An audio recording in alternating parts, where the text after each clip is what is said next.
In 1587, a man named John White led a group of English settlers across the Atlantic Ocean, and their mission is to build one of the first English colonies in the New World. They landed on a small island off the coast of what's now North Carolina, and its name is Roanoke. There was about 115 people, men, women, and even children. They built homes, planted crops, and tried to survive. One baby, named Virginia Dare, became the first English child ever born in America. It was supposed to be a fresh start, but trouble hit fast. They arrived too late to grow food, supplies ran low, and the settlers urged John White to return to England and bring help. White didn't want to leave, but he had no choice. He said goodbye to his family, including his newborn granddaughter, and sailed home. He promised to return quickly, but quickly turned into 3 years. A war with Spain broke out. Travel became dangerous. Storms, pirates, and politics delayed him again and again. By the time John White finally returned to Roanoke in 1590, it was too late. The colony was gone, completely empty, without a trace. No people, no sign of a fight. The houses were carefully dismantled, no destroyed, and the only clue left behind?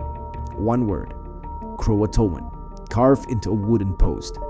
No one knows who carved it, no one knows what it truly meant, and no one ever saw the colonists again. For centuries, researchers have been trying to find the missing pieces, and more they dig into it, something stranger starts to unravel.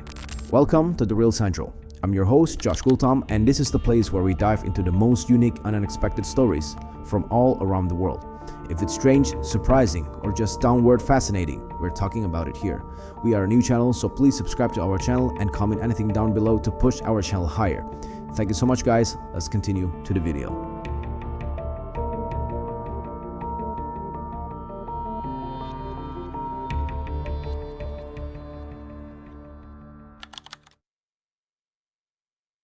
Ever since the Roanoke colony vanished, people have tried to explain it with simple theories. Some says the settlers were killed by local tribes or Spanish forces. Others believe they starved during the harsh drought. Some even think disease or bad planning caused the whole thing to fall apart. At first glance, these theories make sense, but when you look closer, none of them hold up. Take the attack theory. When John White returned, he didn't find destruction.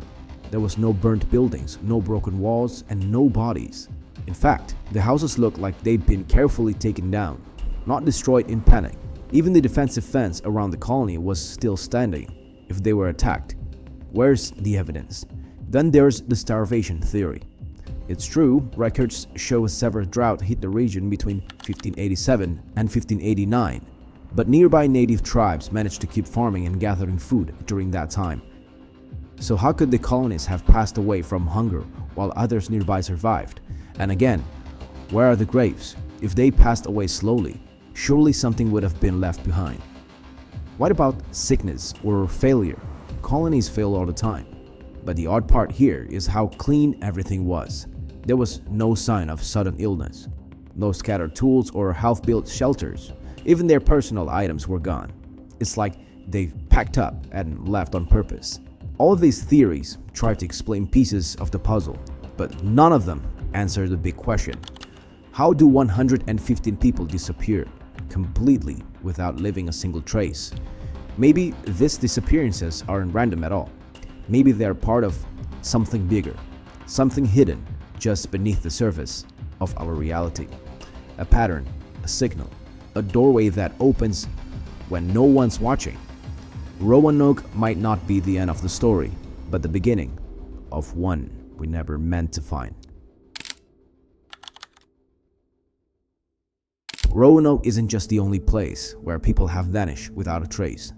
Across history and across the world, there are just stories just like it. Groups of people disappearing, no signs of struggle, no goodbyes, no clue, just gone. Take the missing 411 cases in US national parks. These aren't just random disappearances. We're talking about experienced hikers, hunters, even children, people who were there 1 second and gone the next. Many vanish in areas already searched just hours before. Some are later found miles away in places almost impossible to reach on foot, often with missing clothes, no shoes, and no memory of what happened. There's no pattern, no tracks, and no real explanation. Then there's the infamous Bermuda Triangle, an area in the western Atlantic Ocean where planes and ships have vanished without a trace, entire flight crews gone, Navy bombers disappearing mid-mission, along with the rescue planes sent after them. No wreckage, no distress calls, just silence. Some say it's storms or magnetic anomalies. Others think it's something far stranger, like the area is folding space around it. And deep in the Utah desert lies Skinwalker Ranch, a hotspot for the unexplainable. Over the years, people have reported glowing portals, shape-shifting creatures, strange radiation, and animals that vanish into thin air. Even government researchers have investigated the site, only to leave with more questions than answers. Some believe it's a window, an actual opening between dimensions. What connects these places? They look normal, but they act like they're not. Like they are tied to something else, something we can't explain. So here's the question. What if they didn't disappear into history, but into another reality? What if they didn't fall victim to disaster? What if they were pulled into something we still don't understand? Maybe even something supernatural. Then there's the word, Croatoan, carved into a wooden post. Most assume it meant the colonists moved to nearby Croatoan Island. John White himself planned to sail to Croatoan Island, hoping his people might be there. But nature had other plans. A violent storm hit, damaging the ship and forcing the crew to turn back. White returned to England empty-handed, never setting foot in the New World again. He died a few years later, never knowing what happened to his daughter, his granddaughter, or the colony he helped build. His journey ended not with answers, but with a mystery that would last for centuries. By the early 2000s, technology had already come a long way. With better research tools and more advanced methods, experts started to uncover new clues, evidence that could finally shed light on what really happened to the lost colony of Roanoke.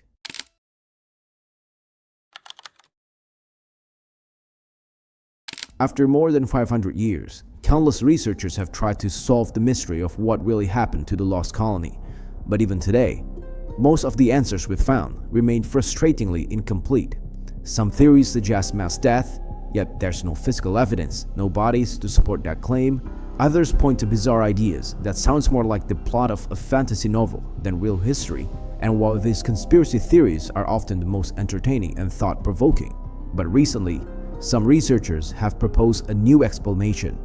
And while it might not be as exciting as interdimensional gates or alien abductions, this theory offers something far more valuable: clarity.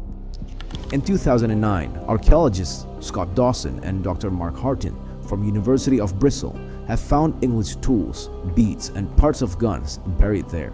But the most important of all, they found hammer scale, tiny bits of metal from blacksmithing, something only the English knew how to do back then. That means someone wasn't just passing through, they were living and working there. Some local native tribe even have oral histories about light-skinned people joining them. People who spoke English, used European tools, and had last names that matched the Roanoke settlers. So maybe the colony didn't disappear. Maybe it just changed. It became part of something new. But even with all of that said, the mystery isn't officially solved. No proof that all 115 people made it. Just that one word, carved into the wood, Croatoan. Was it simply a clue to their new home?